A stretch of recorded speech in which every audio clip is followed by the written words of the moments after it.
Bienvenue dans cet épisode des témoignages de l'étrange. Nous étions déjà sur les routes de l'Abitibi-Témiscamingue dans l'émission précédente. Alors restons pour encore quelques témoignages. Rappelons que les prénoms sont fictifs pour conserver l'anonymat des témoins qui ont croisé d'étranges phénomènes sur les routes.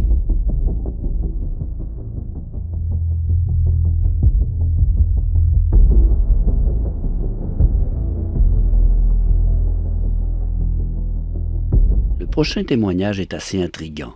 La femme qui en a été témoin m'a précisé qu'après avoir raconté cette histoire à des amis et des connaissances, elle a fait le constat que son histoire n'est pas unique.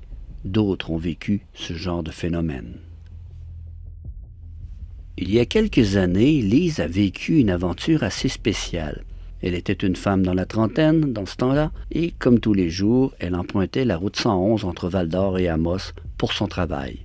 Toujours en retard, elle était pressée, comme bien souvent. Disons qu'avec le travail, son mari qui travaillait de nuit et les enfants qu'elle devait préparer pour l'école, ça lui faisait beaucoup à faire. Néanmoins, elle précise qu'elle n'est pas à plaindre. De nombreuses femmes vivent ce genre de situation. Toutefois, un matin froid d'hiver, les choses ont basculé pour Lise. Distraite, elle a fait une sortie de route dans une tempête de neige. Le coussin gonflable, elle l'a pris en plein visage. Et elle peut vous dire que ça cogne dur. Je vous rassure, elle n'était pas blessée, mais la tête lui tournait. L'arrière de la voiture était en l'air et le devant dans la calvette. Elle était suspendue par la ceinture de sécurité. Ce que je vous raconte est peut-être le fait qu'elle ait été sonnée, mais ça l'a marqué énormément. En tournant la tête sur sa gauche, Lise a remarqué une ombre étrange. Il y avait une silhouette humaine qui l'observait à quelques mètres de son véhicule. En fait, elle pouvait voir des yeux d'un vert éclatant, mais le reste du corps était sombre. Elle a fermé les yeux pour les ouvrir de nouveau, mais l'étrange chose était toujours là. « Est-ce que vous êtes là pour m'aider ?» demanda-t-elle. L'ombre ne répondait pas, mais semblait l'observer avec attention. Lise a fermé les yeux pour alors remarquer qu'elle n'avait pas froid ou chaud.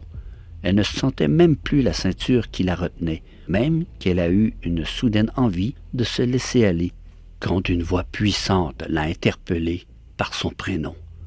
De nouveau, Lise a ouvert les yeux et l'ombre était toujours là et lui faisait un signe négatif de la tête.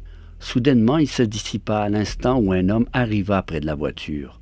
Le sauveteur était un ouvrier avec une veste fluorescente. « Vous allez bien ?» demanda-t-il, faisant de difficiles efforts pour ouvrir la portière de la voiture.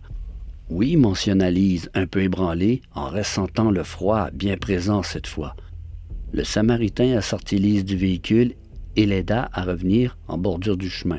Il l'installa dans son pick-up et ils ont entendu la police, qui l'avait contacté avec son téléphone. À cette époque, c'était un téléphone avec un fil branché dans la prise à briquet. « Est-ce que vous êtes le premier arrivé ?» lui demanda Lise intriguée. « Ah oui ?» répondit-il simplement pour donner l'impression de réfléchir. « En fait, j'ai eu l'impression de voir quelqu'un près de la voiture, mais au moment de descendre dans la calvette, je n'ai vu personne, ajoute-t-il. Lise ne voulait pas qu'il la prenne pour une folle, alors elle s'est abstenue de lui dire ce qu'elle avait vu.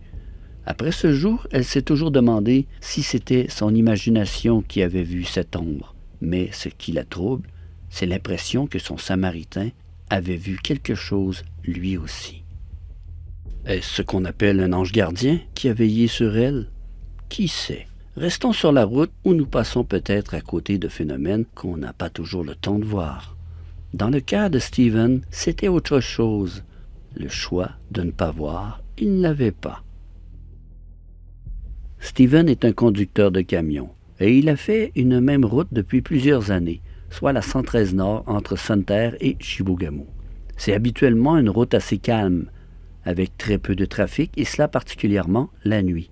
Soudain, une nuit d'automne, le calme habituel a fait place à un événement assez étrange. Il roulait en direction de l'Abitibi avant même avoir passé Chappé, quand soudain, de la lumière attira son attention sur la droite. En pleine nuit comme ça, il a aussitôt pensé à des feux d'artifice, mais ça surprendrait que quelqu'un allume des feux en un temps aussi maussade. Il percevait des lumières de toutes les couleurs, au travers les arbres qui bougeaient sans cesse. Le plus étrange, c'est que ça semblait se déplacer.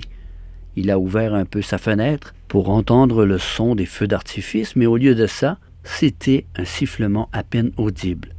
Le moteur de son camion se mit alors à faire des ratés, comme s'il voulait caler et s'arrêter. Même les lumières et celles de son tableau de bord scintillaient. Soudainement, tout redevint à la normale, et le jeu de lumière semblait s'éloigner au plus profond de la forêt jusqu'à ce qu'il n'y ait plus rien. À cet instant, Steven croisa un autre camion, et l'autre conducteur parla à la radio, lui demanda s'il avait vu la même chose que lui. Tout comme Steven, il n'avait aucune idée de ce qui venait de se produire. Le jeu de lumière était trop intense, et ce n'était certainement pas des feux d'artifice. En pleine nuit, au milieu de nulle part, avec une température froide et humide au point qu'il mouillassait depuis des heures. Steven a toujours cru que c'était vraiment autre chose. Et il ne veut pas se perdre à savoir si c'était des ovnis, mais disons que ça fait peur. Des lumières dans le ciel noir peuvent provenir de différentes sources. Aussi intensément, c'est plutôt rare. Des éclairs rouges, bleus, verts ou encore oranges, ça laisse songeur. Alors si vous prenez la route, soyez prudent et regardez devant vous. Mais jetez de petits coups d'œil vers le ciel. Vous y verrez peut-être des phénomènes étranges. À la prochaine.